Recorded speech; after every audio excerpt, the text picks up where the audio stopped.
So we are live now on YouTube. Okay.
Okay.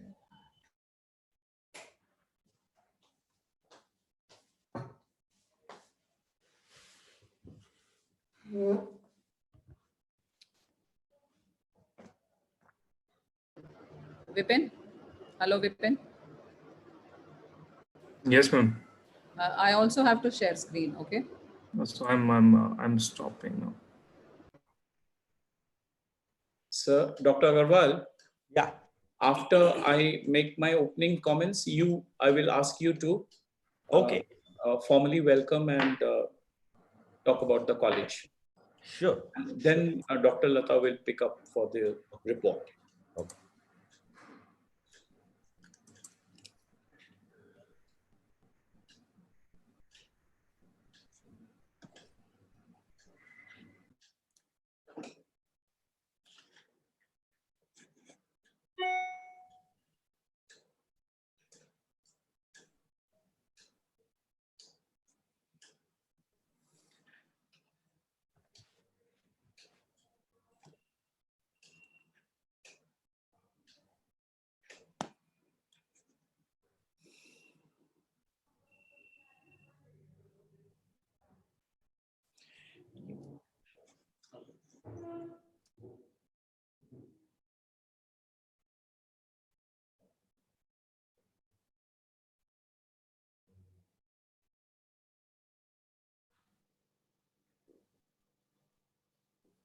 Hello, good afternoon, everyone.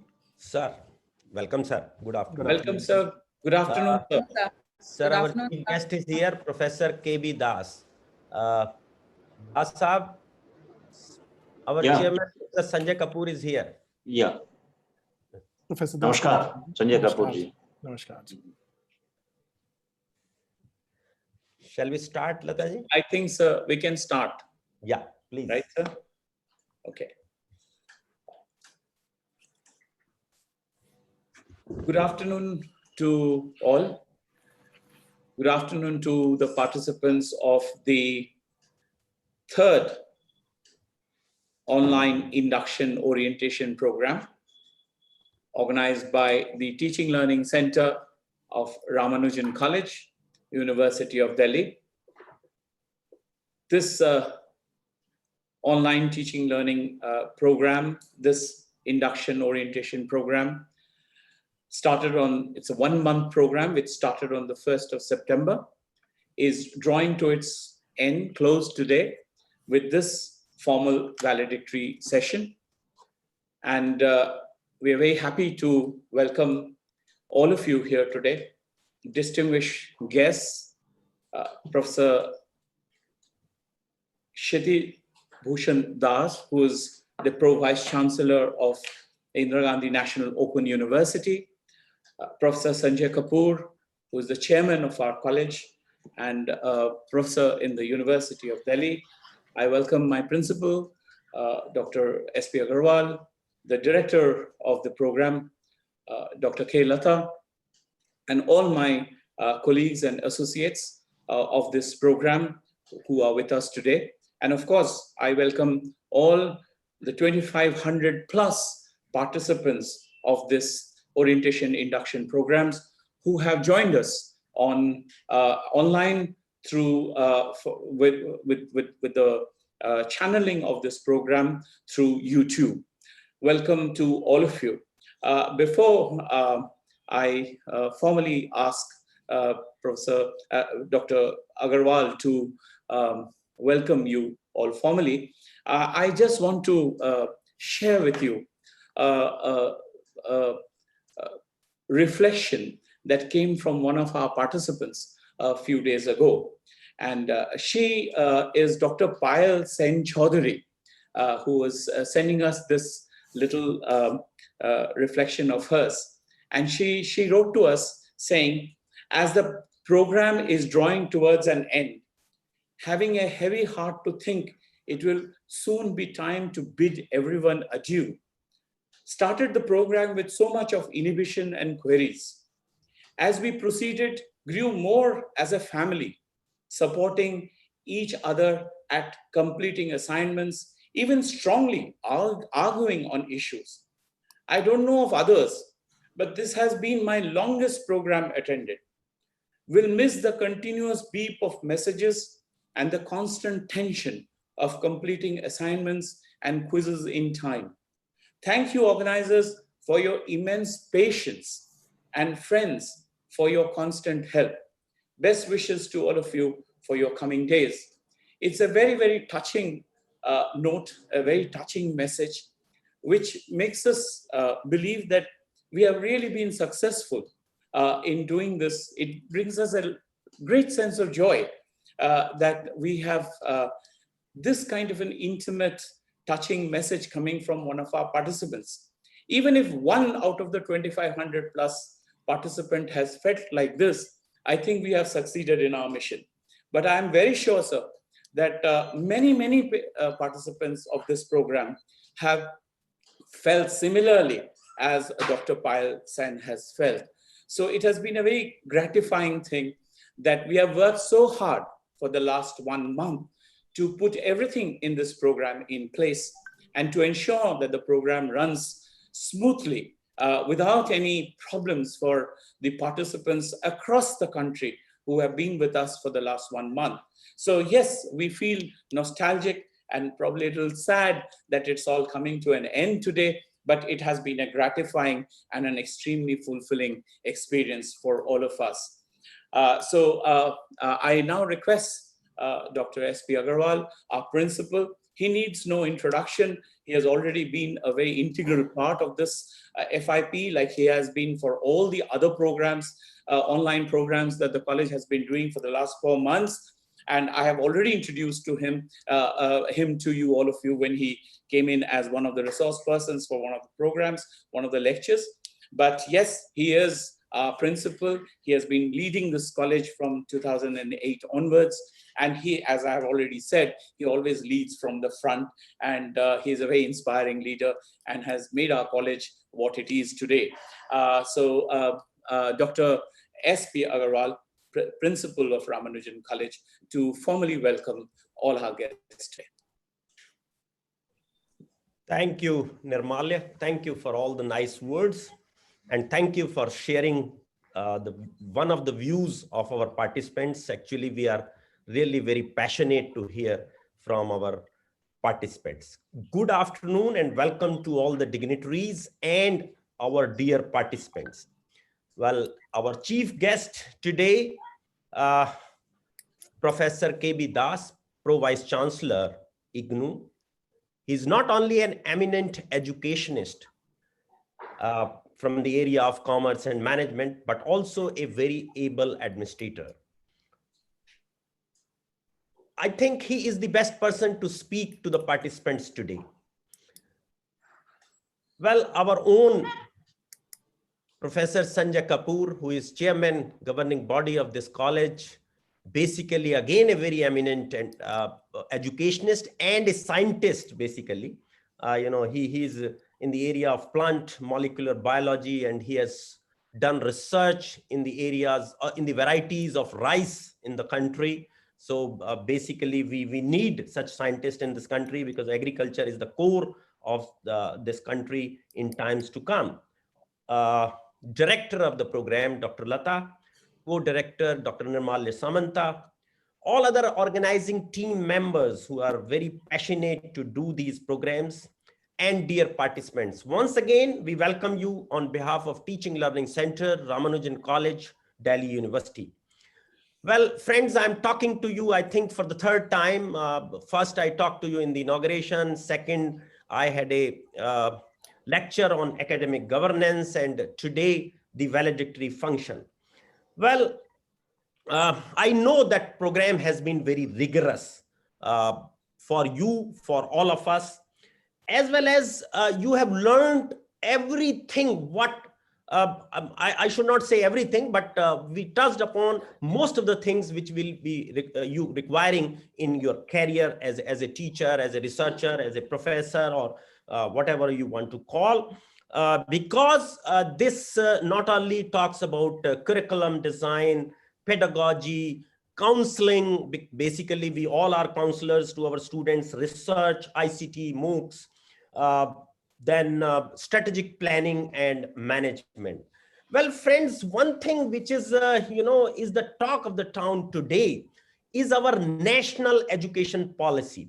I'm thinking now that we should have put in as part of the resource in this, but now it is too late. And I would rather request all of you to go through it, because it's a very brief document. It's not very big. Actually, the higher education component is about 17 pages, starting from page 33 to page 49. Rest is, on school education and other things. Basically, the crux of this new education policy is that, the government of India wants that universities should be large, multidisciplinary, and similarly colleges. Every college must be a unit in itself. There should be autonomous, independent institutions having more than 3,000 students, and also a special emphasis on open distance learning. That is also part of this policy. Well, I have been reading about educational heritage of ancient India. It is very well mentioned in the education policy that we must adopt the good practices of our universities in those times, like Takshila, Nalanda, Vallabhi, and Vikramshila. Friends, today the structure of education, or especially in the colleges, most of the colleges are affiliated by different universities. And what is happening is that there are state universities which are affiliating thousands of colleges. And because of that structure, a lot of inefficiency, a lot of problems has cropped in. And government is quite clear about these things, that let us resolve all these issues in the new in the national education policy. If I believe things move in the direction the way it is mentioned in this, probably things can be improved. Similarly, it very well talks about the integration of arts and humanities, which is a big thing. Arts, humanities with science, technology, engineering, and mathematics, which is called as STEM, because STEM is very popular abroad, but now they want that this thing is very important for our students also. So if integration can happen, like in IITs, there are a lot of art school and humanities schools have been opened in order to align them with technology. So this is very, very important in this policy. Similarly, the role of the colleges is going to be much more in times to come, because the undergraduate education has to be either 3 years or 4 years with research. So those kind of things are mentioned. So that means the more work will come into colleges, and these part of the work from universities will be shifted to the colleges, because no longer there will be requirement of masters for doing PhD and other research education. And if at all somebody wants to do masters, it will be of 1 year. And there will be multiple entry and exit, which is mentioned, like if you have done 1 year, you will get diploma, 2 year, another kind of diploma, 3 years, a simple BA or BCom degree or BSc degree, and if 4 year, that means it's a research with research degree.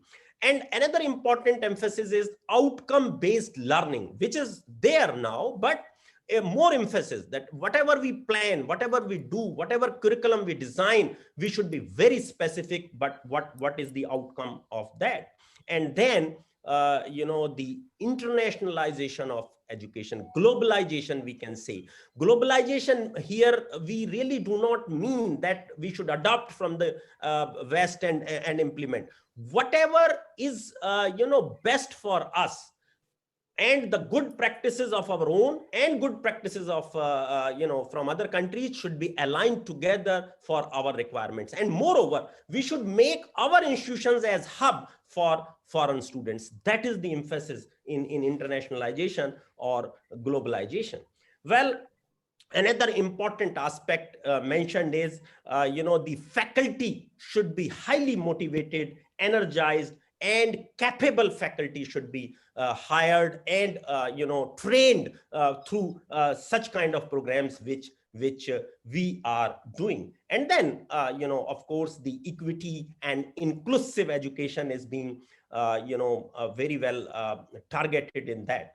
Similarly, the governance issue is also very, very important, which we call it academic or university governance in the national education policy. See, there is a feeling that most of the institutions are facing problem because of not proper governance of the institutions, and a special training programs for people who will be governing these colleges or the universities, or a pool of people who needs to be created in order to govern these institutions, because very, very important, because academic institutions need, as I have already told you, a different kind of governance than our bureaucratic or police or political governance, because here it has to be more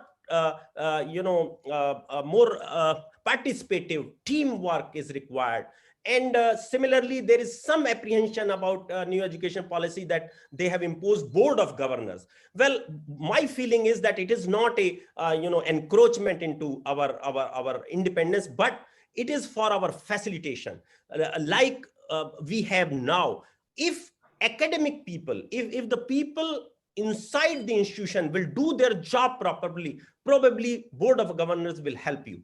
The only problem comes when we are not able to resolve our problem, conflict arises, and we take our problems to them, then things will fall apart. So, you should not think in that direction. We should think in a way that the academic administrators and the faculty together manages these institutions. So that is what my feeling is. So it has to be very, very participative, teamwork, and transparency should be of high nature, because we should be ourselves, we should disclose each and everything through website, through public forums, that whatever we are doing, it should be viewed by the public, so that the problem of RTIs and a lot of conflicts which arise do not arise. Similarly, the policy should be stakeholder centric. That means major stakeholders are students, our own students, faculty, and other non-teaching staff. So let us make all policies centric to them, because student is the key for any academic institution. And similarly, each institution must have a thrust area. See, what is happening is that, of course, we start so many programs, we start so many disciplines, but still we need to have our thrust area. Like I always give example that our college is in the name of a mathematician. So whatever we do should be in that direction. So whether, I mean, it doesn't mean that we cannot start other courses, but mathematics, statistics, computer science, these are our core areas. Data analysis, new technologies. Let us concentrate into this. Similarly, each institution should have a thrust area in itself. Similarly, the other important points mentioned in that policy, please go through it. And that is what I thought that I should talk to you in this valedictory program. Thank you very much once again, and thank you to our dignitaries who have joined us today. Over to Dr. Nirmalia. Thank you, sir. Thank you for your opening remarks, and thank you for sharing us your thoughts about the new and national education policy. I'm sure it'll be a very useful thing to go back to that document for all of us, young teachers who are participating in this program, as well as for senior teachers, because it is a policy document which will have a great impact on education in future. So this program has been for 1 month, and there have been lectures, there's been online lectures, there's been live lectures, there's been feedback, there have been quizzes, there have been a lot of things happening. And now I request Dr. K. Lata, who is the director of this program. She's also the IQAC coordinator, or IQAC director of our college. She is the head of the Department of Management Studies in our college, and she also is the bursar. So she takes on lots of responsibilities for the college. And she is here to give us a comprehensive report about what exactly happened and what were the salient and important features of this particular orientation induction program that we had. Dr. K. Lata.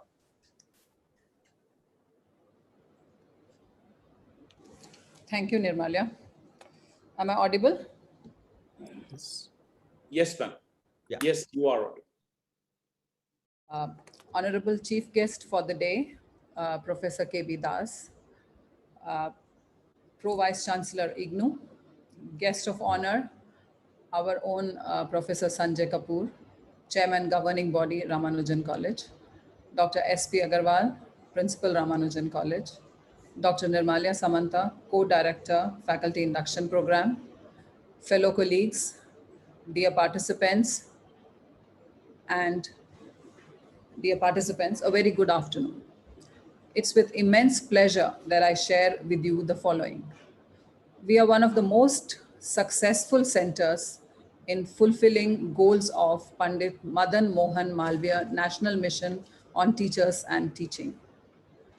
I'm proud to inform you that even amid the current global pandemic, through the digital space, our TLC, Teaching Learning Center, has been able to create a platform where more than 60,000 teachers have exchanged their ideas and knowledge, and in turn empowered the teaching learning process with new information, new ideas, and new tools. I'm truly overwhelmed as through these programs, we could celebrate the unique ability to endow life with meaning against all odds. We have so far done 3 online faculty induction programs. As we come to the end of this 3rd faculty induction program, it is time to evaluate the past 1 month activities in terms of training, video resources, the teaching learning process, the live sessions, the unending mails and the never ending replies, the late night meetings, and the list is never ending too. Words like portal, quiz, assignments, last dates, MOOCs often wake me up in the middle of the sleep. I didn't say middle of the night because all of us slept much after midnight through the past 1 month.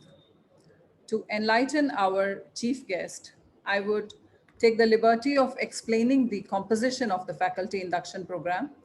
Sir, we ask the participants to enroll themselves on a portal LMS, Learning Management Systems, wherein we upload video resources of our esteemed resource persons. The size of the videos depends on the course content and type of content.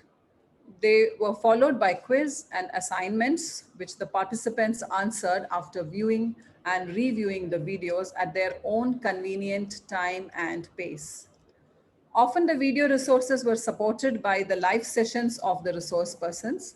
The live sessions were in the afternoon, considering the busy morning schedules of the teachers. The sessions were streamed live on YouTube so that participants in huge number could view it live and interact with the resource persons. The questions put up by them were taken up by the resource persons. The recording of such live sessions were again uploaded on the portal for the benefit of those who were not able to attend the live sessions. And we have certain certificate criteria based on which we have selected the candidates who have successfully completed this faculty induction program. I congratulate all the participants who have successfully completed this. The certificates will be issued today. And now I'll be presenting a PPT to give you the exact details of this faculty induction program. I would like to share the screen. So Nirmalya, please tell me if you can see. Not yet.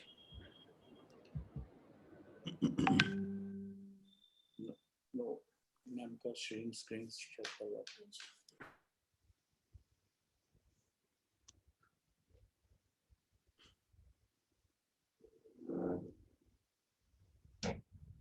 Not yet, ma'am. Yeah, just 1 second. Give me a second.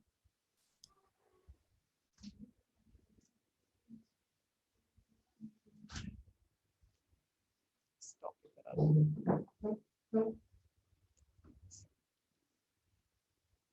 Just give me a second.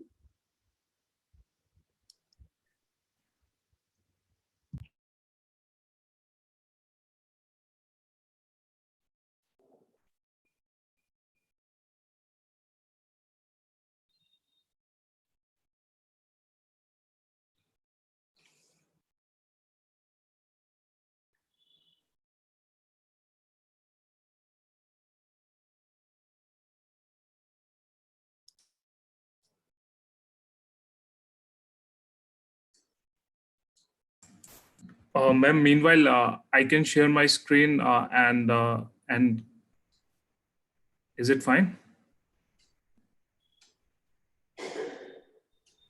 Can't hear you, ma'am. Okay, so Nirmalya sir, meanwhile, I'm sharing my screen for participants that how participants can download their certificates. So this is the URL. This is rxdp.in /btfip, and you have to type your email. For example, we are taking Pradeep sir email, and then press the get button. You will you can see, you are able to see your certificate, and after that you can download as well. So we added two things, for example, one barcode and QR code, and this is important to understand why we are adding this. This will provide the authenticity, verifiability, and auditability of the certificate. So and we are proud to announce this, that we are doing this first in the globe, that we already printed 20,000 certificates on blockchain, but this time we use private blockchains as well. That is what Niti Aayog draft says, that in the future you will see that every degree also, every higher education degree on the blockchain. Even Tamil Nadu government and Telangana government releases last week a few white papers regarding blockchain, that your certificate should be on the blockchain in the future.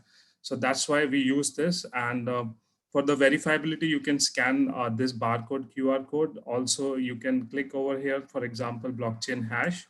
When you click over it, you can see that this is like a proper mining of the certificates, where you can find every other details as well.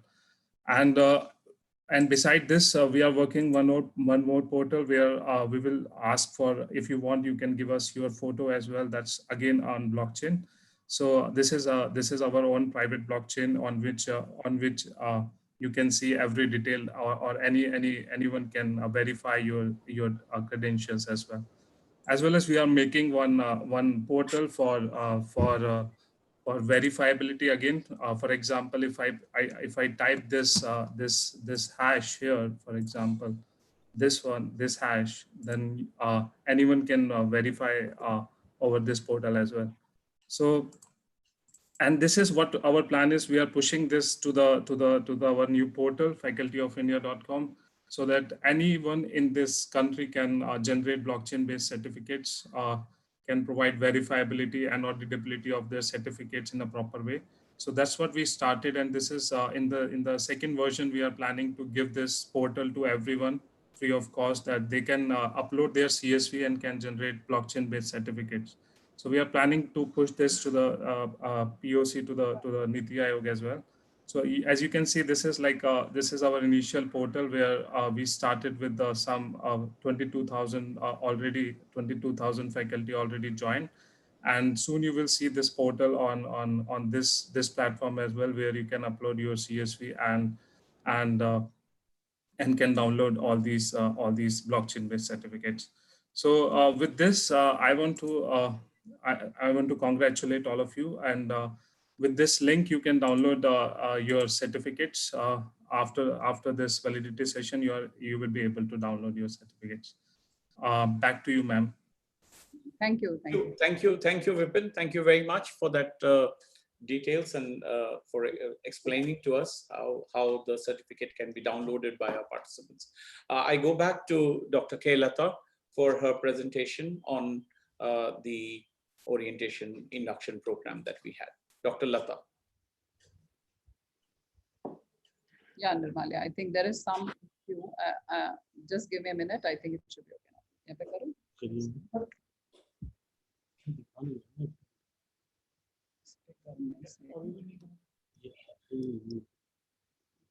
एक बार इसको click करके बड़ा करके इसको बड़ा करो, green करो, इस पे क्लिक करके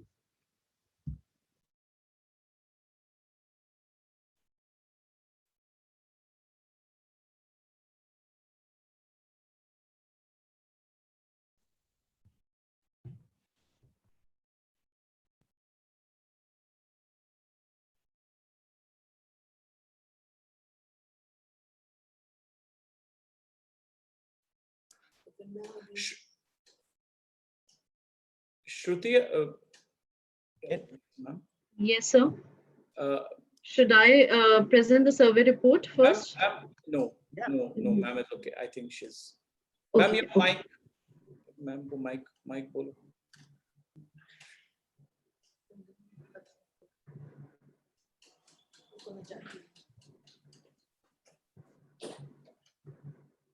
Lata, if it is a technical problem, just give a brief report.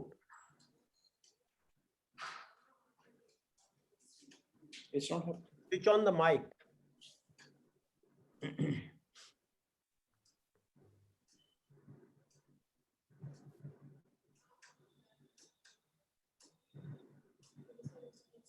Yes, Shruti? yes, sir. Was the screen visible just now when I showed it? Was the screen visible, sir? No. Your PPT, no. Yeah, just No. now is it visible? No. Okay. Okay, sir. Sir, can you hear? You people cannot see the screen, but I think you can hear me speak. Yes, Yes, I yes, can ma'am. see you also. Yeah, We I'll can see speak. you. I'll speak. Go ahead. Okay. Yeah, go ahead. Not visible, but That's all right. so the chairman, sir, and chief guest, sir, my apologies. There is some technical issue. In the meanwhile, if these people can do something to show you the PPT, they can do so through a different system. Yeah, please try from the other system. So I'm just reading out, sir. Principal, sir, I hope you're able to hear me. Sure.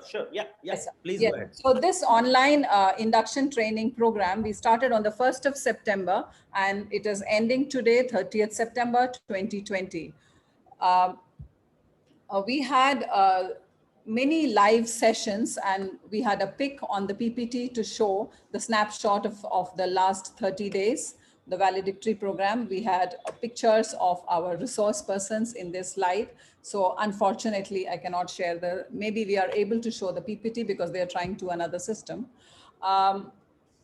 Now, this is our online journey. This our online FIP program. We were doing only offline FIP courses ever since we got the Teaching Learning Center since 2018-17. And now since the lockdown, we have started with our online FIP programs. The first online FIP program that we did had 6,276 registrations. And this was the first one that we did. And it was many of the teachers, assistant professors, and the newly inducted teachers, they were wanting to do the induction programs for their promotional purposes and as a learning experience. But the second time we did it from 26th June to 24th July, we had around 4,300 participants. 2,486 participants are presently registered in the third online induction program. And the number has gone down because many are now through with their induction processes, So we have, in fact, just on induction programs, we have trained around 13,000 participants. The Ministry of Education actually gives us 4 quadrant programs for conduct of online programs, wherein we are supposed to give an tutorial or the web videos or audio content to the participants, and ebooks, text, MCQ quizzes, and supplementary readings, text, links, etc., feedback and discussion forum, frequently asked questions. So we have done all these. We keep in mind while designing our course to keep the 4 quadrants in place. And this is how our online program is actually designed. Volume down, others. Ruchika, please mute yourself. Yes. Now, sir, I wanted to show that the participation was across India, and we have representation of the whole country in this faculty induction program. When we tried to capture the geographical location of the participants, we discovered that almost 37.9% of the North India, which represented by Haryana, was represented in this present FIP.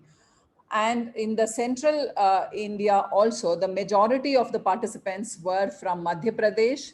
It was around 70% of Madhya Pradesh that represented here in FIP. In the FIP, the 70% population of this FIP participants are from Madhya Pradesh when we tried to capture the central India. As far as the eastern India is concerned, the majority of the participants was from West Bengal. And when we tried to capture the count of Western India, we discovered, yes, are you able to see the screen, sir, now? Yeah, now we can see the thing. Okay. So I'll show you all the slides, sir, right from the beginning. First wala slide bhi dikhao sab log, please, whoever is handling it. This was the second slide. We wanted to show you a snapshot of the last 30 days. This next slide. This is the online journey from first, we had 6,276 participants, then 4,300 and 2,486 registered participants in the third online. Next slide.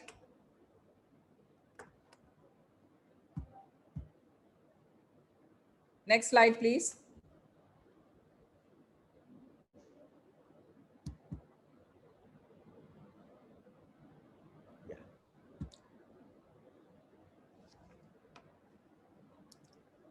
Yes, please go ahead. Yes, can you see the screen, sir? Yeah. These are the participants that I was talking about. And now let's come to the resource persons. Resource persons. We had 23 resource persons through this 1-month program.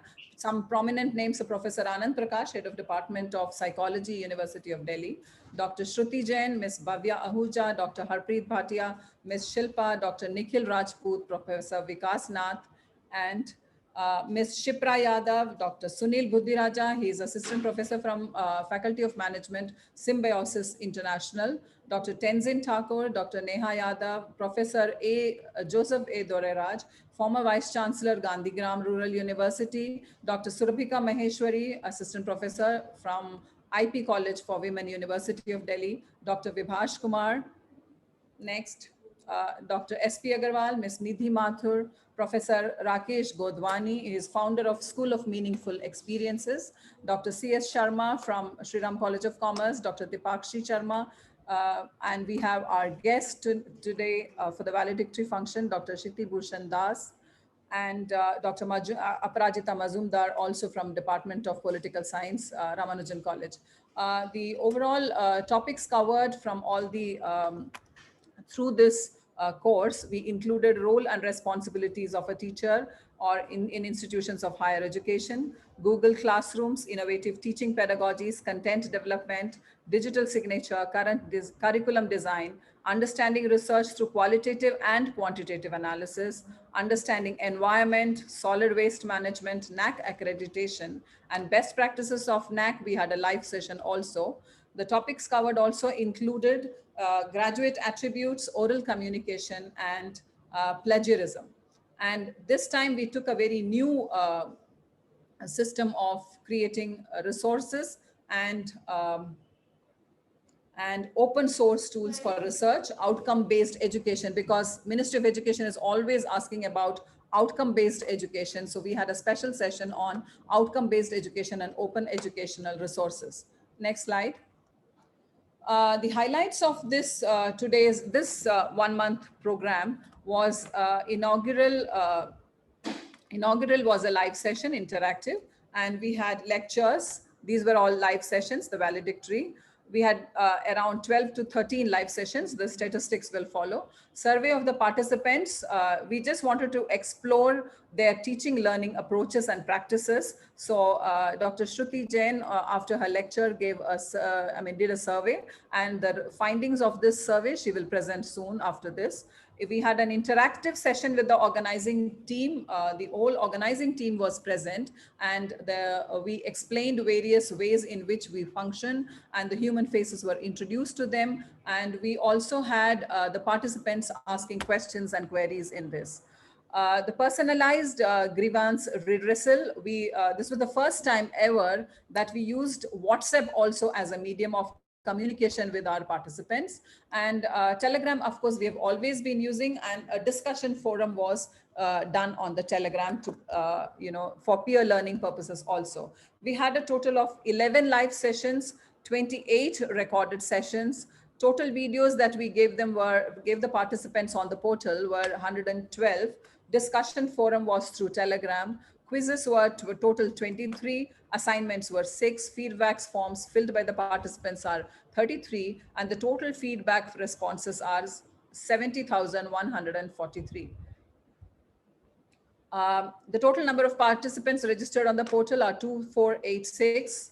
And the viewership for the videos that we showed on this FIP, Faculty Induction Program, are 300,000 plus. We received queries of about 3,000 plus, but I should also include here the mails that are sent by our organizing team, which is almost double of this, but these were just the queries, and the replies sent were 2,500 plus. These are 2,500 plus because sometimes we inform certain things through the Telegram. The advantages of having online FIP, we have found through the experience of online FDPs and FIPs. It is individual placed, it is very flexible. The participants can do it at their own pace and speed and the time whenever they want it. And it is very versatile, convenient, and adaptable. The audience, geographically, we have reached the whole of India. We did have 1 or 2 foreign participants from abroad also in the previous FIPs. Participant diversity, I've already shown as a, one slide. The other advantages are the quizzes and the assignments that they did, the progress check through the quizzes, they could check their progress then and there. So it was kind of self-monitoring. And the community building, because for the peer-to-peer discussion forum was on Telegram. So there was a sense of belongingness, even though we did not come face-to-face, but that kind of, substituted for that. Inclusion of technology in teaching learning. It is very relevant and it is the need of the hour. The next slide, please. These are some of the feedbacks. One he has already read, Dr. Nirmalia, and these are one or two that we wanted to include here. That entire session on MOOCs injected wonderful experience and is fascinating one. The methodology illustrated in videos were concise, lucid, and very comprehensive. The experience of creating course through MOOCs gave nice experience, but certainly needs continuous practice. Thanks for this amazing experience. Next slide, please.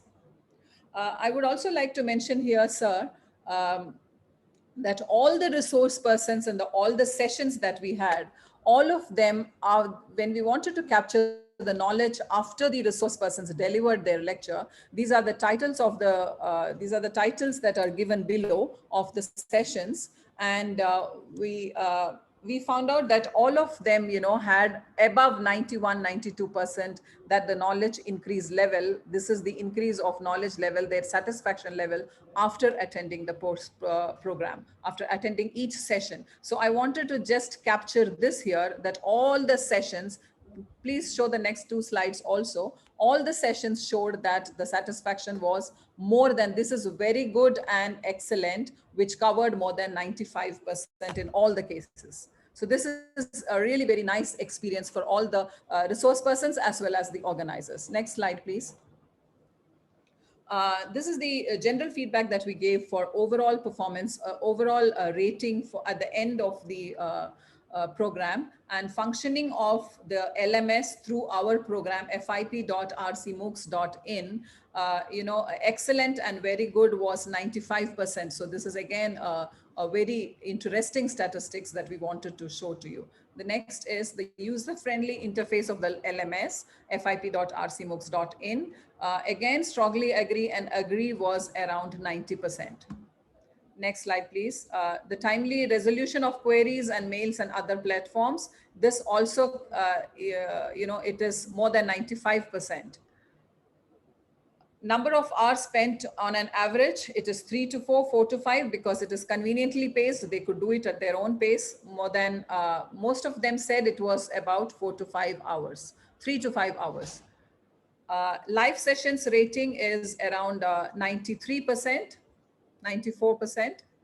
Quality of resource persons rating, again, this was, I have already shown you, but this is the overall rating of the resource persons and the sessions, the quality of resource persons. This is again 97%.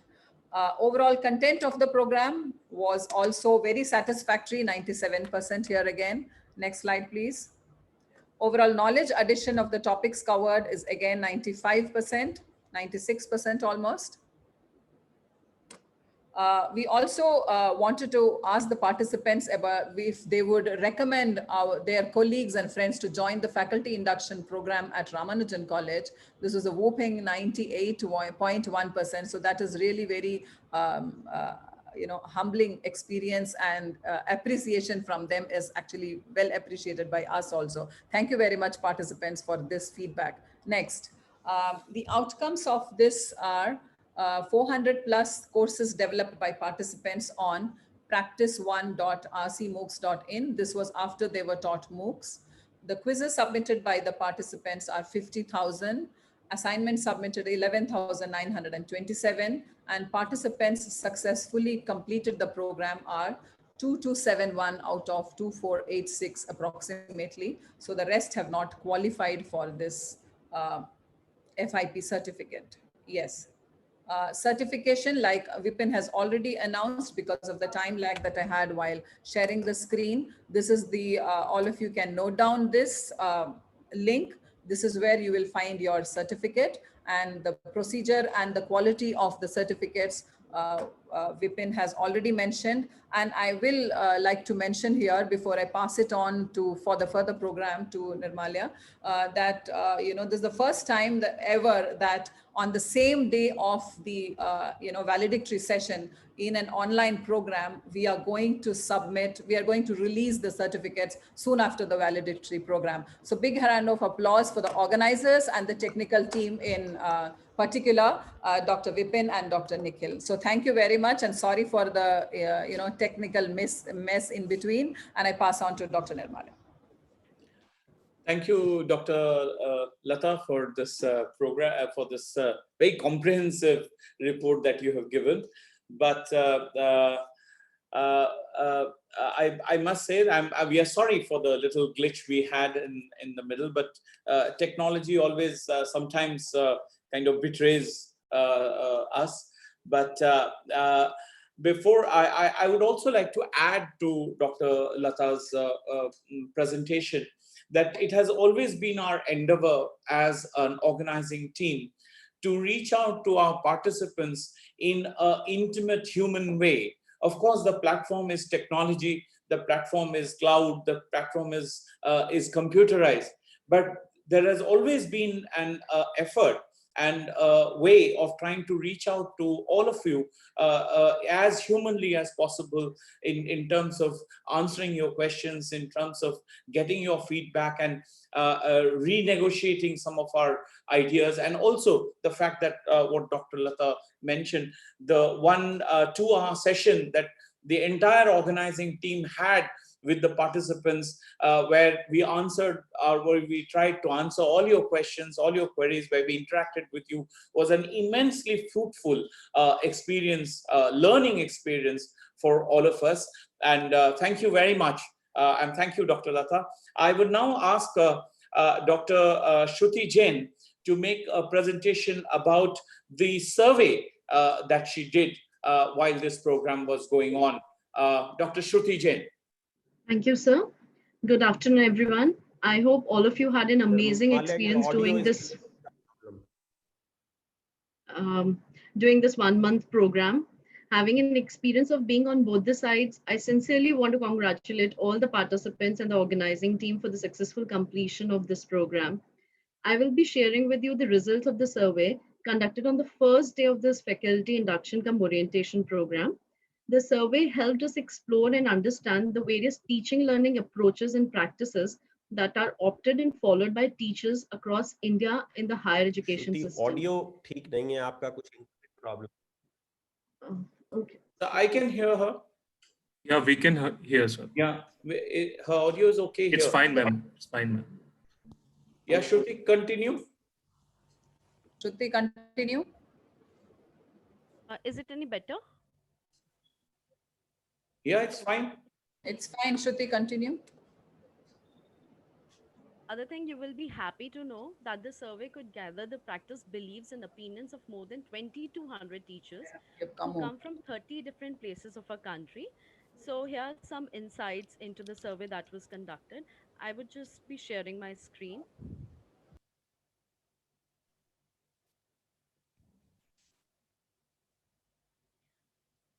Is my screen visible?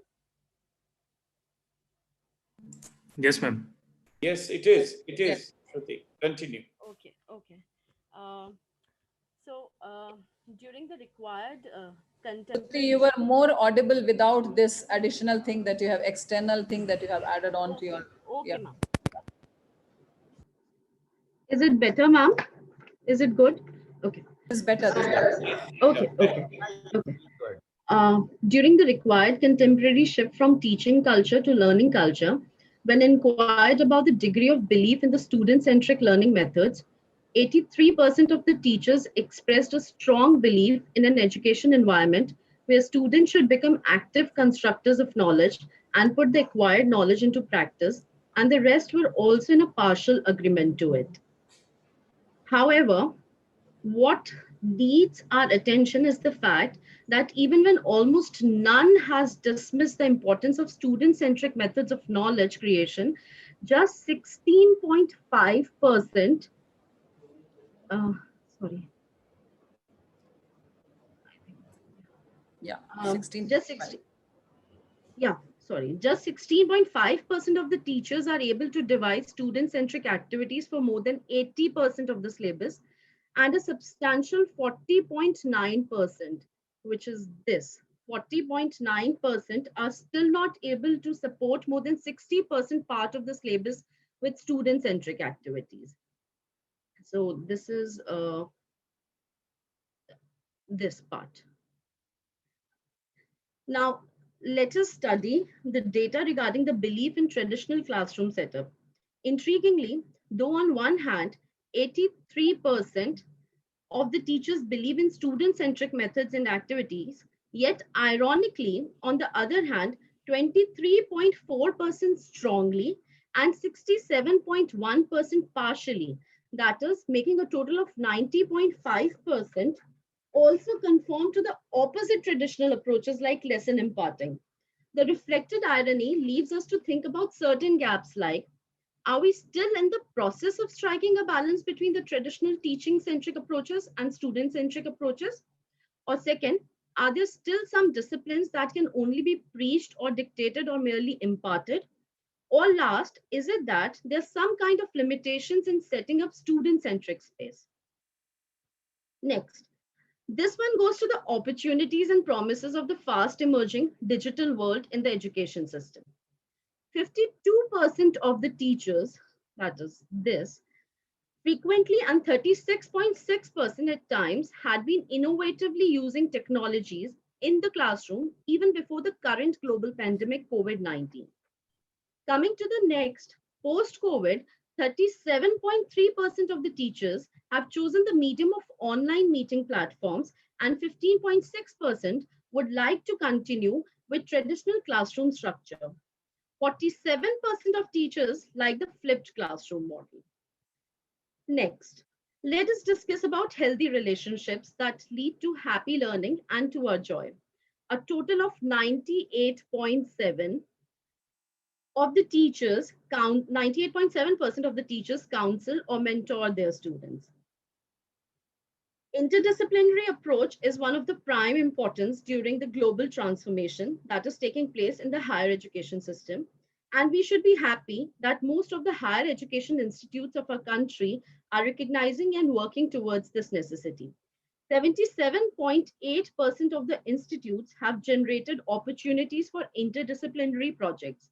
And I'm very hopeful the rest 22.2% of the teachers will be able to communicate or help their respective institutes understand its significance after this 1 month long induction program. But again, this data presents a contrast. Even when 77.8% of the teachers have got the resources to adopt interdisciplinary approach, only 57.3% practice it. That means there is an unseized opportunity of 77.8% minus 57.3%, 20.5 teachers still have to seize the opportunity. Nevertheless, we are keeping our fingers crossed that after this 1 month long program, the gap of 20.5% will be filled. Coming to the next important part of our profession, 45.7% of the teachers frequently and 40.7% occasionally, making a healthy total of 86.4% attend professional learning programs like the one we are having now. What is even better is that 96.3% of the teachers, that is almost all of the teachers, find the professional learning programs quite useful in the classrooms. Now, some different checkboxes. It is rightly said that either you run the day or the day runs you. Many of us believe in self-reflection, which ensures a stress-free environment both at work and home. 59.3% of the teachers reflect on their work-life equation quite frequently, and 39.6% also do it now and then. Next, we come to research. Research is an integral part of a profession as it enhances our teaching skills in various ways. A strong figure of 96.2% supports this belief. However, only 38.3% are able to carry research at least twice a year and 21.5% once a year, making it a total of 59.8%. 34.4% are not able to do any research even once every year. So, on the basis of the gap between the data of this and the last question, that is 36.4%, it can be said that some of us still have many research opportunities to be explored. Nevertheless, 77.3% of teachers experience a shortage of time to take up research projects. In continuation to the last question, on being asked about the reason for experiencing the time crunch for research, 54.6% said that varied institutional responsibilities are mainly responsible for the shortage of time for research, and 45.3% assigned work-life imbalance to be the reason for the same. Here, I would also like to bring to your notice that only 1.1% had stated that they never reflect on their work-life balance. The statistics based on the two questions thus somewhere highlight the need for a significant action rather than mere reflection for a good balance between our professional and personal life. I would sum up saying that life is an ongoing journey. No stay is permanent. There is no final destination. And in this journey, let our profession be that magnificent lens which all the more beautifies our life and the world. Thank you. I'm sorry, I do not know why am I not able to share my screen. Why am I not visible? I'm just working on it. Thank you. That was the presentation. Thank you, Dr. Shruti Jain, for your rather interesting presentation, which is kind of quantitative analysis of some of the work that the teacher does, the pedagogy, the interface between pedagogy and other aspects of teaching learning processes. This is a very interesting way of looking forward, because we will need quantitative analysis of what we do in our classroom to make our policies and our programs.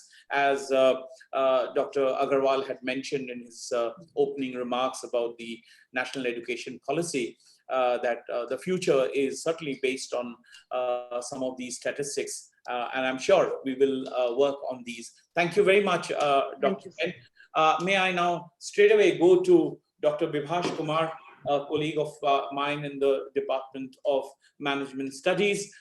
He has been in touch with the participants, some of the participants of this program, and he has a short report to make about the feedback that we received during this program. Dr. Bibhash Kumar. Thank you, Nirmalya sir. A very warm good afternoon to everyone here. We have been getting a lot of feedbacks, one which is very compulsory for us to take the whole journey forward, to know that what we are doing, are we doing in the right direction? And also in order to meet the requirements of the Ministry of Education. So far, so good. So we have been able to get very good responses, very good feedback. Even I would like to congratulate all the participants because they have been able to, take out time and provide feedback for all the resource persons and also the program which we are doing. But just to get a human interface and just to get an interaction with some of our participants, we have invited 6 or 7 of them here, and I would want each one of them, to come one by one. I'll be taking your names, and you can switch on your video and unmute yourself, and maybe talk to us about your experiences of this faculty induction program throughout 1 month. You may take 2 to 3 minutes to explain this, the whole thing. You may also like to point out how you're going to disseminate the knowledge which you have taken from here in your home institution and also to your students and colleagues. Even how can that be used as a peer learning? So that is what is very, very important for us. So you can just give a brief introduction about yourself and which state you are coming from, the university, and then we can take it forward. So I would like to first invite Dr. Pradeep Singh Sektawat to just come in here and please put your views about the program. Dr. Sektawat.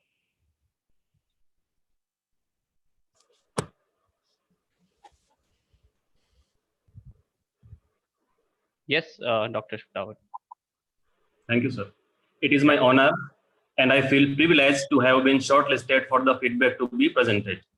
Myself, Dr. Pradeep Singh Sektawat, Assistant Professor, Computer Science, Department of Computer Science and Information Technology, Janardhan Rai Nagar, Rajasthan Vidyapeeth, deemed to be University, Udaipur. Warm and heartily greetings to Chairman Sir, Professor Kebidas, Dr. S.P. Agrawal Sir, Principal, our Course Director, Lata Ma'am, Co-Director Sir, Dr. Nirmalya Sir, Organizing Secretary, Arnav Kumar, and technical pillars of entire FIP program, Dr. Nikhil Rajput Sir and Dr. Vipin Rathi Sir, with all my core learners of this FIP. Frankly speaking, my feedback was a bit long, but as we have time constraint, so I just point out in few points. 2 minutes. Topics. Please. The entire FAP with all 12 modules was very effective and knowledge worthy, especially the part of content development and next topic. Due to those modules, the course content become useful for both new and experienced faculties. For new faculties, there is a good part. They can learn how to create good course, how to develop course content, how to betterly use ICT, and how to write your research article, how to select proper journal. And for experienced faculties, there was many informative chunks in various resources, videos, so we can learn from there. The admin team has managed the FIP very well, as it is not an easy task to manage 2,500 participants nationwide. And as per my knowledge, we were from Rajasthan to Mizoram and Jammu and Kashmir to Kerala. Maybe there are participants from Kanyakumari also, but yes, the admin team managed well. There was great help and support from admin side whenever we were in need for it, maybe it 3 p.m. or 3 a.m. I mean to say, regardless of time, for us, they were there for 24/7. They responded to each and every query in very effective and meaningful, polite manner, and successfully managed the discipline of the forum. So it was the best part of the program. अब हमारे जो हिंदी भाषी कुछ सदस्य हैं, उनके लिए भी मैं कहना चाहूंगा कि आप लोगों ने बहुत संकल्प और इच्छा शक्ति से इस कार्यक्रम के अंदर भाग लिया, संयम से भाग लिया और मैक्सिमम ने अच्छा स्कोर भी किया होगा। कोई भी भाषा हो, वर्तमान में तकनीक ही उसका आधार है, और अभी सुनने में आ रहा है संस्कृत पे काम चल रहा है, मगर अंग्रेजी के अलावा, इंग्लिश के अलावा और कोई भाषा नहीं है जिस पे आप आईसीटी के अंदर, कंप्यूटर के अंदर काम कर सकें। तो आगे बढ़ने के लिए तकनीक की आवश्यकता है, और तकनीक की अच्छी जानकारी के लिए हमें इंग्लिश की आवश्यकता है। इसलिए आप थोड़ा सा प्रयास करें, और जितने भी वीडियोस हैं सारे यूट्यूब के ऊपर अवेलेबल रहेंगे कोर्स खत्म होने के बाद भी, तो आप उन्हें बार बार देखते रहें, आपका नॉलेज भी एनहांस होगा, आपकी इंग्लिश भी सुधरेगी। लास्ट में सभी ऑर्गेनाइजिंग कमेटी के सदस्यों को, रिसोर्स पर्सन्स को मैं धन्यवाद देता हूं कि आप लोगों ने इतना अच्छा और प्रॉपर प्रोग्राम ऑर्गेनाइज कराया। मेरे पिछले 15 साल के करियर में कई सारे मैंने प्रोग्राम अटेंड किए होंगे, मगर जिस इफिशिएंसी से, इफेक्टिवनेस से और जिस प्रोफिशिएंसी से आप लोगों ने इसको ऑर्गेनाइज किया है, वाकई में तारीफ के काबिल है। Thank you all. Thank you, Dr. Shiktawat. Okay, so we have now Dr. Aman Kumar Singh. Yeah, Dr. Aman Kumar Singh, if you can hear us, please unmute yourself, show your video, and be brief. Yeah. And be brief, yeah, definitely. Yes. Good afternoon to all my respected teacher, and especially Dr. S.P. Agrawal sir, Dr. Lata ma'am, and Samantha sir. This is my privilege to give a feedback of this program. I have also attended the last month in FDP program, and there I have learned and felt that that the FDP program will be more vast and more detailed, and that is translated in true sense. And a special thanks to Dr. Vibhas sir for the research methodology, how to research, how to enhance the research. Then Dr. Arnav sir, who have teach me about the R learning, but in this course I have joined this FDP program for R learning, but unfortunately this is not included. So otherwise I am learning from myself, from our studio. And next is Dr. Nikhil sir and Vipin Rathi sir. His design of this pedagogy or the model is very much effective. and efficient. Anyone from the first time may learn how to do the things efficiently and effectively in the research work, in teaching mode, in learning mode, how to send the study material, how to organize the class, etc., etc. Then another important learning from Dr. Ramya Jain ma'am and Dr. Chitra Yadav, who have talked about the different role and responsibility of the teacher, how to make the class more innovative and intensive. So it is very much organized by all the program. And lastly, about myself, myself is Dr. Aman Kumar Singh and teaching conservation, preservation and heritage management from Delhi Institute of Heritage Research and Management, Guru Gobind Singh Infras University. And you have covered all the parts of the natural heritage, natural things. So, and SP Agrawal sir today also talk about the educational heritage of India. So in this type of program, you must include one module at least on the cultural heritage side. As you all know, Dr. Nikhil sir also doing on the project on Siri, a special heritage research initiative, and doing on the cultural heritage program. So you may include in future program also on the cultural heritage program. Thank you all of you, and I am more fortunate to being a part of this FDB program. And you people, Dr. SP Agrawal is so much visionary. He has the ability to transform a caterpillar into a butterfly mode. So exactly that is truly seen in the case of previous Deshbandhu's evening college transformed in the Ramanujam College and become the excellence center of TLC. Thank you, Dr. Singh. Thank you so much. Thanks. Okay, thank you very much. Okay, thank you. Now I would like to call upon Dr. Kartika. If you're here, you can unmute yourself, show yourself, and be a little brief on whatever your learnings were and how are you going to disseminate the knowledge, and that's it. Thank you. Dr. Kartika. Hello, I'm Dr. Kartika. I'm coming from Government College Kayavatam, representing Kerala. And as a participant, what my feedback is that this FIT program that was running from September 1st till date was an excellent and highly manageable program for all the attendees. We were able to manage everything on a stipulated time. That is one thing, and it was very flexible also. Even the organizers created each session with a clear and progressive step that benefited all our young teachers a lot. There are three major things I want to mention as my experience throughout this program. First one, the session on the curriculum designing. It represented a well-creative approach. It was beautifully executed by the organizer by even making us to research and practice for the same. And even I want to tell that it benefited for me because as per the new NAC criteria, they have called for new courses, and our college was got an opportunity to apply for the course, and I became a part after attending this curriculum. Now I became a part of designing in that part. Second thing, the session on various online resources. It was worth mentioning because it requires the need of tower. Even if from June onwards, we are running on many platforms, there are certain things that are unaware for us.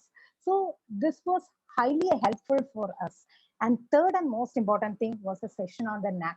Many situations, young teachers step back while taking about the NAC or talking about NAC in our institutions. And after attending each and every criteria and all the sessions and the live session regarding to the NAC, now I believe that none of the attendees who attended all the sessions, we will never step back once if we get an opportunity to be a member of in our institution for a NAC accreditation. And most important, even though we all are in this course in a virtual or an online platform, in many respects, I never felt the absence of a face-to-face interaction, thanks to the discussion forum provided by the team Ramanujan. Because this made all the participants, we all to interact each other, post our doubts and queries, discuss each other, and find solutions by ourselves. So overall, I felt that this is not an extra course or something for us. This is actually what should be enabled before or becoming a teacher in a collegiate education. Thank you. Thank you, everyone. Thank you, Dr. Kartika. Thank you so much for this feedback. Now we can route into Dr. Sunal Sharma. If you can hear us, ma'am. Yeah. Yeah. Yes, sir. Thank you, Dr. Vibhash. And it gives me immense pleasure that you have chosen me for sharing the experience of this 1-month-long FIP program. We are indeed very grateful for the great team that you have. Everyone is so efficient, so hardworking, and very obvious from the discussion forum that all our queries were addressed timely, and we felt very connected, being so apart, but we felt very connected in this program. The modules were well structured, especially the modules on NAC related to research, the ones which are related to stress management. I mean, stress is inevitable, and stress management, one on resilience. These were wonderful lectures. The resource persons were distinguished, and I would say overall this was a enriching experience.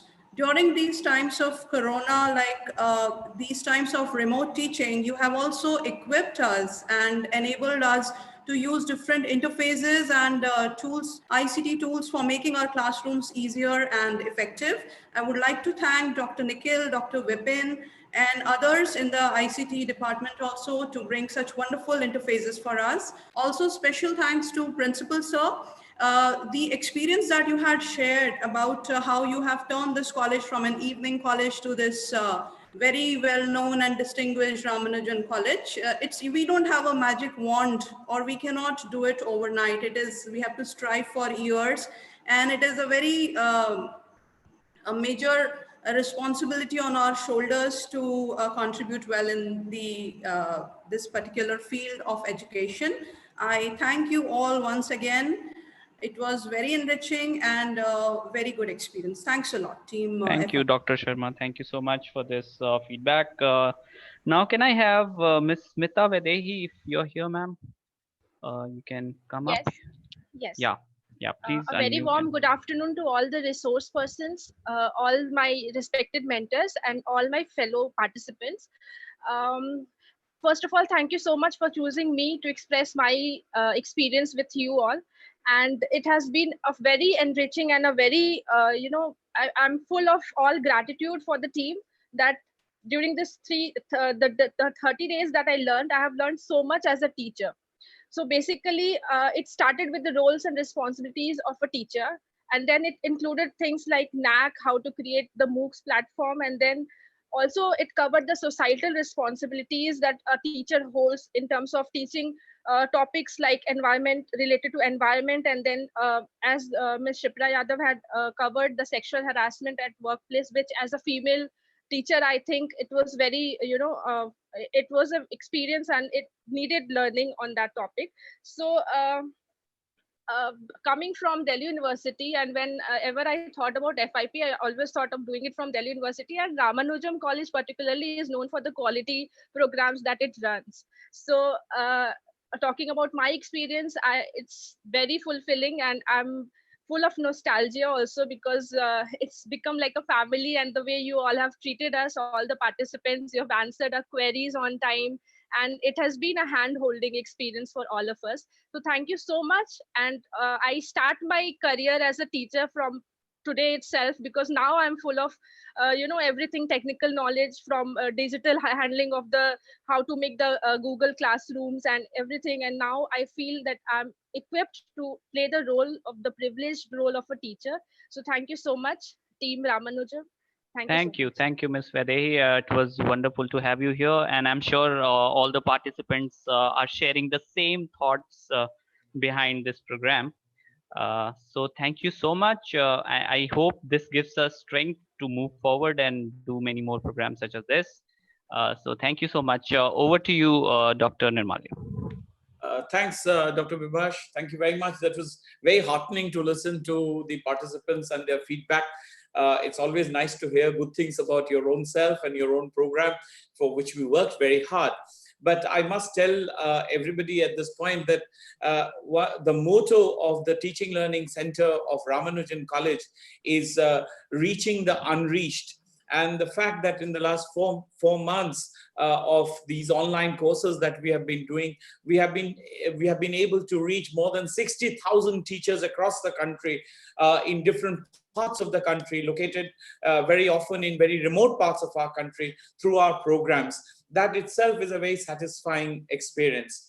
Now we come to our chairperson, the chairman of our college, Professor Sanjay Kapoor. We'd like him to address us, but before he does that, it has always been my privilege and I feel proud and happy to introduce our chairman to all of you. Professor Sanjay Kapoor is a professor in the Department of Plant Molecular Biology in the University of Delhi in South Campus. His areas of research are molecular analysis of reproductive development, functional genomics, understanding impact of heat stress on pollen development. As an eminent scientist, he has been a recipient of a number of awards, including the Dr. R.N. Tandon Memorial Lecture Award by NASI. He has been awarded for outstanding research contributions in functional genomics and plant reproduction. He is the member of the Guha Research Conference, fellow of the National Academy of Sciences in India.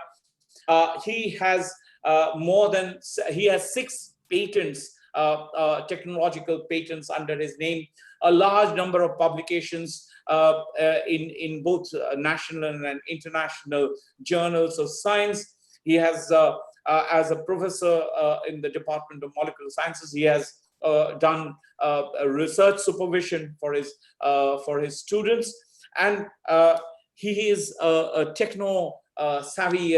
He's very involved with technology, so he heads a number of technology-based committees of Delhi University, where his expertise and his specialization and his knowledge in field of technology, computer science is used. Ramanujan College feels very privileged, very proud to be mentored and guided by such an eminent scientist as Professor Sanjay Kapoor. Thank you very much, Professor Kapoor, for being with us here today. We are all eagerly looking forward to hearing from you. Professor Sanjay Kapoor. Thank you, Dr. Samantha. It's really humbling to hear from you. I didn't need such a big introduction.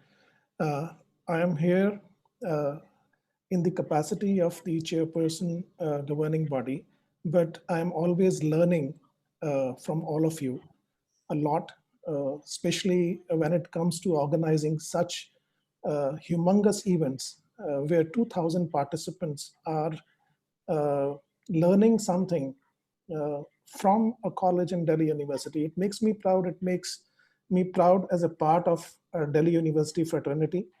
I again welcome our chief guest, Professor K.V. Das, who has kindly agreed to be present here today.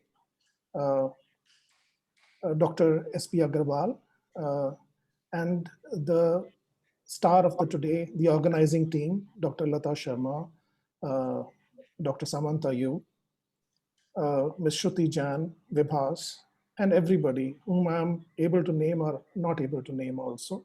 I'm really privileged to be here with all of you in this proud moment where you are culminating a process that you started 1 month ago. And I know that, when you organize something at this scale, it takes a toll on everybody. And seeing the faces and comments of participants, it's really heartening. It's really heartening. And I can see your faces gleaming with joy that you have done something for our teaching fraternity.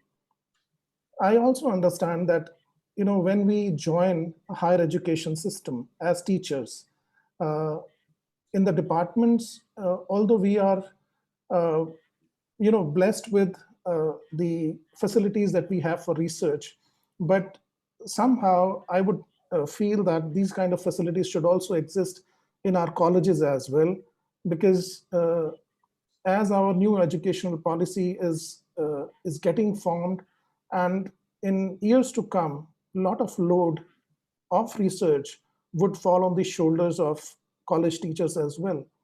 So if we don't start equipping ourselves to the responsibilities of research, we won't be able to become good teachers as well. As you know, that if it comes from a teacher who has really wet his hands into research and he is deep into the subject, the kind of words that go from him to his students, they carry a lot of weight, which really adds to the experience of students. And when we join the institutions of higher education, unlike schools where all of us have to undergo a teacher training program, this is something that is assumed that we already are blessed with teaching abilities. It is more often than not, it is not the case.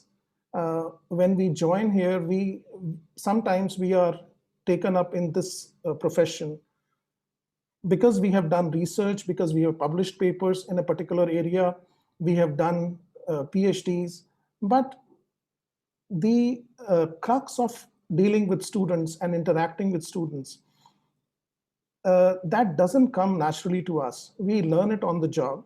And I think what our college, I would say, is doing is tremendous, in the sense that we are teaching the teachers to be good teachers. So without taking much time and being in between our chief guest and all of you, I congratulate you, all of you, who have completed this program successfully. And many nuances of what I've been told today, that you are getting very high-tech degrees, which, it's a great thing, because I understand the joy of it, because I was also involved in designing the Delhi University degree, which is the new degree now, A4 size degree. So when I see this kind of, distribution of degrees through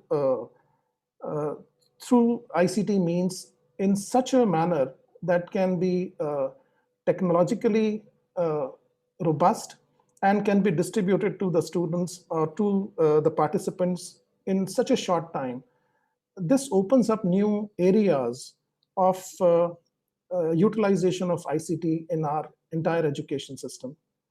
So I thank you all and congratulate you all once again, and thank you for giving me a chance to be here. Thank you very much. Thank you, Professor Kapoor. It's always our pleasure and our happiness whenever you are here with us. We feel very inspired to listen to you and to do our programs. Thank you, sir. Thank you very much. It is, sir, it's now our to specially welcome once again Professor Shiti Bhushan Das, who is the Pro-Vice Chancellor of Indira Gandhi National Open University. Sir, welcome to our college. Thank you. I wish it was not this COVID times. We would have been very happy to have you in person in our college, and we would have felt very proud to show you our college. We are a college of 120 teachers who work together in great unison, and we have about 3,000 students. And we are an aspiring college, and we want to do better and better every day. Thank you very much for being with us. But before you start, it is my privilege to an honor to introduce you to our participants today. Professor Das is from the area of commerce and management. He has been the former professor, head and dean of the Faculty of Commerce. He has been the registrar and director of the Utkal University in Bhubaneswar. He has had a number of international assignments as a visiting professor to Mauritius, to our South Asia Pacific University in Oita, Japan. He has been to the JEPA Tokyo, the University of Hull in United Kingdom, and the Tribhuvan University in Nepal. He has completed a number of research projects all sponsored by the ICSSR and the UGC. He has 6 major publications, books in his name, and as many as 94 articles. He has been the chairman to NYKS Odisha, as well as the member of the Raja Rammohan Roy Library Foundation of Odisha. And he's also the president of All Odisha Commerce Association. And as an eminent academic, he has been a member of various committees, including the member of the UGC Expert Committee for Academic Performance and Audit. He is a member of the NAC peer team and a coordinator. He has been the member of the Planning Commission of the state of Chhattisgarh and the member of Higher Education Council and RUSA Committee, the government of Madhya Pradesh. So it is indeed a great moment for our college, sir, that you are here with us. And we feel very happy and very inspired that you have come and be with us in this valedictory program of the induction orientation program that we conducted for the last 1 month. Professor BK Das. Yeah, thank you. Such a wonderful introduction of mine. Namaskar, those who are present here. Dr. S.P. Agarwal, Principal of Ramanujam College. Today's guest of honor, the eminent scientist, Professor Sanjay Kapoorji, the chairman of the college, and Dr. K. Latha, the program director, Dr. Nirmalya Shamant, the co-director of the program, the faculty members, the members of the organizing committee, and the participants. Very patiently, of course, and I was listening to the feedback and all that you have presented. A great thank to all of you, to the Teaching Learning Center and the R&D and the services cell of this college for meticulously planning, scientifically analyzing and evaluating the training program.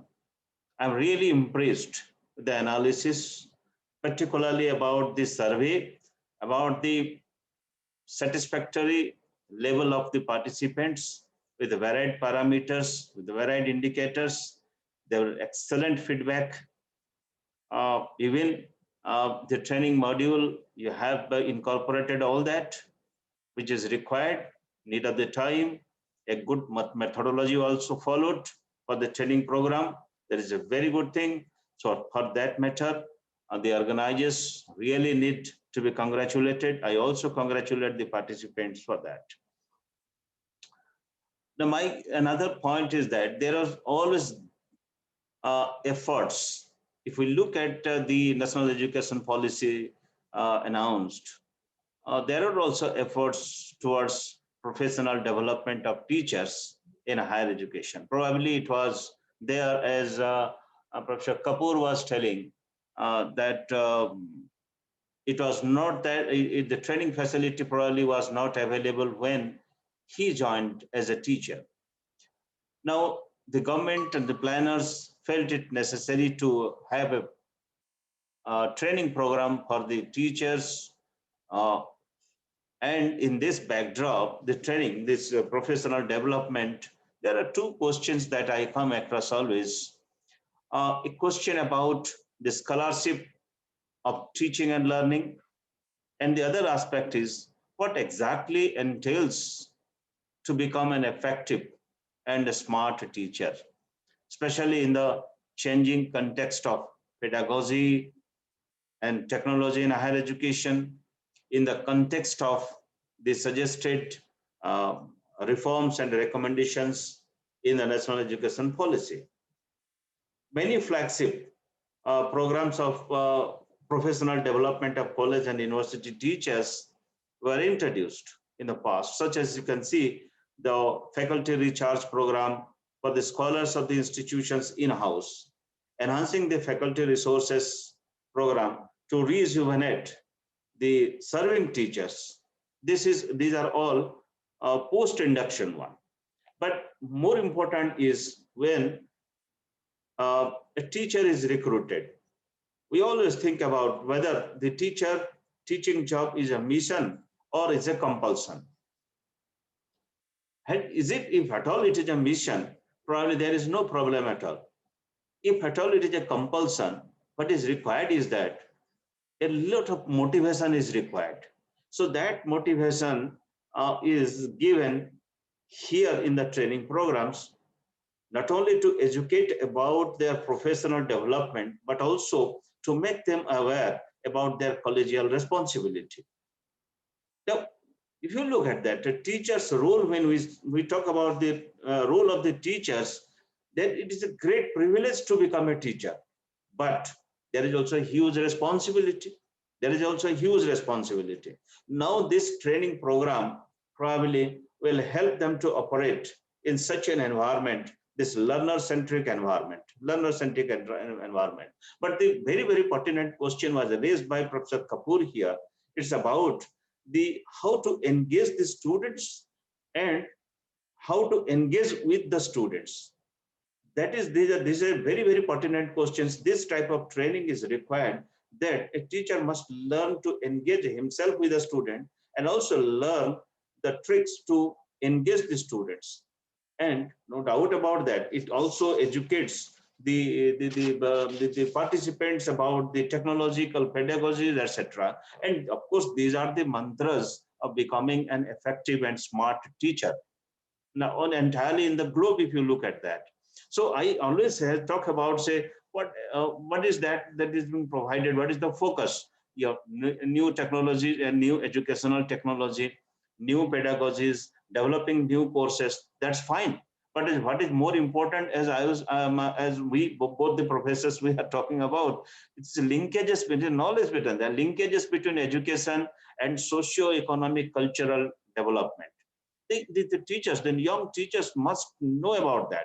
It's a management and the personality development, about their collegial responsibility, about planning, about managing the financial educational resources, like corporate like that. And it's a lifelong process. Apart from that, we talk about the responsibility. What exactly the responsibility as a teacher? Not only to gain domain knowledge to get this, and that's fine. But one has to undertake a host of other things along with this. What we are talking about, that the teacher is supposed to deal with a variety levels of students. Varieties of students come. Their level is different. So how to interact, how to deal with them, how to respond and deal with the individual as well as the collective students. All that thing also required. Apart from that, one would say, no doubt, communication, we say the communication and language proficiency or language competency is also an important aspect of that. But what the young teachers should know about that, the formative and summative performance evaluation. This is a big task. This involves competence in assessment, because we talk about that there should be a continuous assessment of the students. And this requires an ethical commitment to undertake this type of task. How to do this one? Coming back to that, now, what exactly the students are doing in their social life, what they are thinking about the society, what about the issues of the country, what is their belongingness to their alma mater, their attitude. This is what is lacking in the teaching community now, in higher education especially.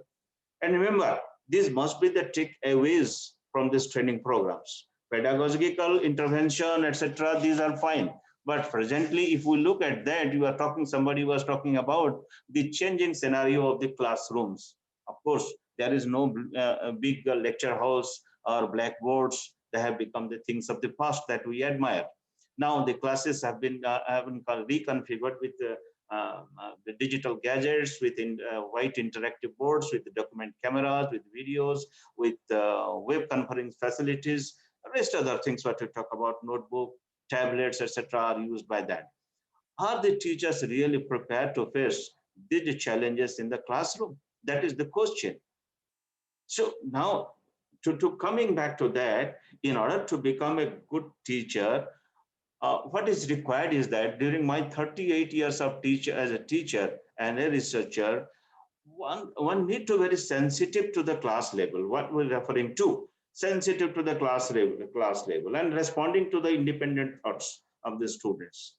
We see a lot of happenings in the campuses, in the universities, and the teachers probably are there to control it. If they are not engaged, this is the engagement of the teachers I'm referring to. So engage them, the teachers are required to engage locally and globally, not only with the peers and colleagues, with the learners also. That is what is required. Required at the time. You have to understand also, a teacher also is required to understand the mission and the vision of the university, of the institution where they are serving. And that should be, there should be an alignment. Unless the teacher is educated, internalize the mission, what is expected of him, what the really institution which where he is getting his identity, what is the missions of that university is, and what is the vision and mission of that institution. So his activities must be aligned to this. That is very also important. No doubt. Again about that, a teacher, now the UGC also has prescribed certain things about that. And somebody, then the survey report was showing that hardly they are getting time for to do research and etc. Of course, the introduction of academic performance index, the CBCS, the MOOCs, they are also, the UGC considers these are the game changers. But again, the teachers, the young teachers now expected to be rigorously oriented towards this. And as National Education Policy also talks about that, the students are also need to be trained about different skills like social skills, life skills, etc., research skills. So these are the skills which a teacher need to be well versed with, and also with the theory and practice, both of the skills, unless they know it, because a teacher is supposed to encourage and enable the students to learn and develop greater passion for learning. How to do that one? Enable them to learn to learn. This is a question now during this time, probably we are questioning that one. So all these things also require one thing that I was suggesting in the past. When I was a member of this planning commission, I was looking after education then. So it was all experiential. Allow a young teacher to accompany a very senior professor to his class, to sit there, look at him, how he starts the class. Really, how to begin the class is also an important part of that. So experiential teaching, any other profession exhibit certain professional behavior, including to the course of professional ethics. So what exactly is the professional ethics? Do the these incumbents, that how to, not only that the responsibilities between teacher and students, teacher and colleagues, teacher with the other teaching community, non-teaching community, teachers with parents, teachers with the society. So these are all the components of code of professional ethics. So these codes, which can be seen as expectations of the teacher, we talk about that, that teachers, as we say, how prepared you are to operate in this environment. Learning center classrooms we're talking about. Now, these training programs, how prepared you are to engage the students. The question that I raised, probably that was also raised by my our eminent scientist friend, the same thing, because he is a teacher of so many years. We are all teachers, we know. So the young teachers need to be oriented to this. They must also be sensitive about that. But they're very, very empathetic.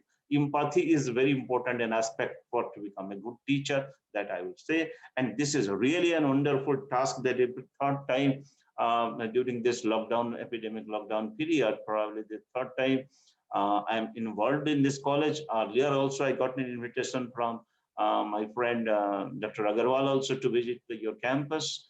Unfortunately, I could not.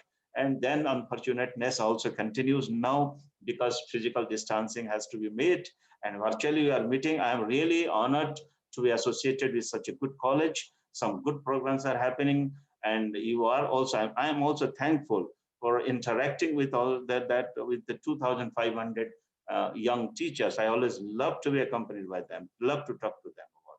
Thank you very much. Thank you. Thank you, Professor Das. Very encouraging words, and I think you guided us to the very important idea of how young teachers should acquaint themselves and prepare themselves for changing times which are coming, and how classroom pedagogy is going to change in a way in a much challenging way, and how we all should be prepared and preparing ourselves for that. Thank you, Professor Das, very much for your words, for your kind words, and for the encouragement that you gave us, the whole team. So now we come to the last part of our program, which is in which I have to thank everybody who have been involved in this 1 month long exercise. So this is what we call the vote of thanks. So I begin my vote of thanks firstly to thank you, sir, for being with us today. And I promise that the first opportunity we get after COVID, we will like to have you in our college in person, and we'd like to have a cup of tea with you, which we can't have now. So thank you very much. And sir, anybody who comes in touch with our college, with the family, the fraternity of Ramanujan College, becomes a member of that family and fraternity. And so, sir, you have also now become a part of us. And thank you very much for being with us. Professor Sanjay Kapoor, thank you so much. As always, you've been so encouraging and supporting, and we assure you and we promise you that all our programs, we are only going to do better and better as days come, and we keep on learning from each program that we do, and we continue, and we assure you that we'll do better than what we have done today. My principal, Dr. Agarwal, thank you very much for being here today. It is in many ways your program, and we have all got together. Your leadership, your guidance has been very important, and you have always been kind of very, very supportive for anything that we have always wanted to do, and we thank you very much for that. I'd like to specially thank all the resource persons who gave in their lectures promptly, who supported us, and especially those resource persons who came in live and gave live lectures to our participants. Professor Anand Prakash, the head of the Department of Psychology, University of Delhi. Professor Joseph Dorairaj, the ex-vice chancellor of Gandhigram Rural Institute. Professor Dr. Chandrasekhar Sharma from SRCC.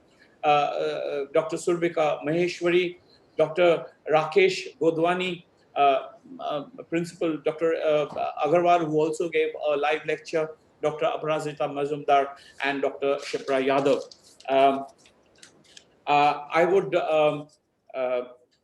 also like to thank the organizing team for the support structure, which is the financial and the administrative support structure. Mr. Akash Sagar in the office, and Mr. Anil Yadav, Sanjay Bhandari, and Mr. Mohit Jagota, our finance people who works with in the accounts department. Mr. Rajesh Yadav, who is our administrative officer of our college. I'd like to thank Mr. Anil Kumar, who is in the media lab, who does all the technical things. He works very hard day and night to put all the programs, edit them, and put them online. My deep thanks to my entire team of this faculty development program. Ms. Sonia Model from the Department of Commerce, Ms. Ruchika Bal from the Department of Commerce, Ms. Anchal, also from the Department of Commerce, Ms. Ramya from the Management Studies Department, Ms. Shipra Yadav and Dr. Aparajita Mazumdar from the Political Science, both of them from the it is their work. They have worked very hard, day and night, looking into all the issues, all the logistical issues about conducting this program, the lectures, the putting it up on the platform, answering questions, looking at the reports that have come in, feedback analysis. They are the backbone of this program. Without them, really, such a huge program cannot be launched or even successfully conducted. Then as the feedback, our participants in their feedback so coherently exemplified and said, Dr. Nikhil Rajput and Dr. Vipin Rathi, the two technical people in our college, both from the Department of Computer Science, young scientists who are brimming with energy, and of course they always work at night. That is one of the problems, but they are always brimming with energy and coming out with new ideas, and they are the ones who control the entire technical aspect of this program. Thank you very much, Nikhil and Vipin, for your terrific support that you put, and for all the new things that you are bringing in into these programs. I'd like to thank the organizing secretary of this program, Dr. Arnav Kumar from the Management Studies Department. Arnav, our participants have already met.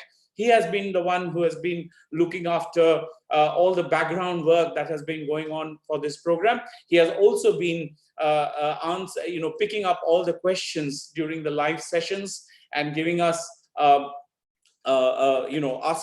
putting those questions to the participants and monitoring the live question answer sessions. Thank you, Arnav, for all the work that you've done. We have two conveners. They are Dr. Sumit Nagpal and Dr. Vibhash Kumar. They are innovative people, full of ideas, and they also are very, very particular about how things are to be done. So many of our programs pass through them so that there are no mistakes, nothing goes amiss. So Dr. Sumit and Dr. Vibhash, thank you very much for your support and for all the work that you've done. This program is not complete if I do not thank the director of the faculty induction program that we had from 1st September to 30th September. I must thank Dr. K. Lata, who is our director of this program. She is a very experienced person in conducting large mammoth exercises and programs like this. Of course, she always leads from the front, but one of the special qualities that she has is that she is, I can say, Captain Cool of our college. Irrespective of what the crisis is, she keeps a meditative calm, and the co-director sometimes gets very stressed out, but she is always very, very calm, and that calmness has a tremendous impact on the rest of the team who work. It's always a pleasure to work with you, Dr. Lata, and thank you once again for conducting a faculty induction program so successfully. With that, I come to end of this, my formal thanks. Once again, I'd like to thank Professor Sanjay Kapoor, our chairperson, for being with us here today, sparing his very valuable time, and also Professor Shiti Bhushan Das for also sparing his time. I saw right throughout this 2 hours, they have been intently listening to each and everything that has been going on in this program. And it is so inspiring when to have people like us, people like you with us in this formal program, this formal valedictory program, where we kind of come to an end of a 1-month exercise. So once again, very, very heartfelt thank you to all of you. And before I end, how can I not thank the 2,500 plus participants who have been with us? It is the most heartening thing that you have been with us, that all the feedbacks that we have got tells us that it has been a learning, fruitful, meaningful experience of having done this program. So unfortunately, even the cricket fields are now empty of audiences. So we have to do a kind of a cyber clapping, a cyber applause to all of you across the country who have done so well in this program. So with that, I come to an end of this program. And once again, yes, sir. Let's thank Dr. Nirmalya, Dr. Lata, and whole team for organizing such a wonderful program, and heartfelt gratitude and thanks to Professor Das. At a very short notice, he accepted our invitation to join as chief guest, and as always, our own Professor Sanjay Kapoor, he is very kind enough. Whenever we request him, he is available to us. So thank you to both the dignitaries, and thank you to the whole team for organizing such a wonderful program. Thank you. Thank you, sir. I would request the team to stay put here for some more time. Okay.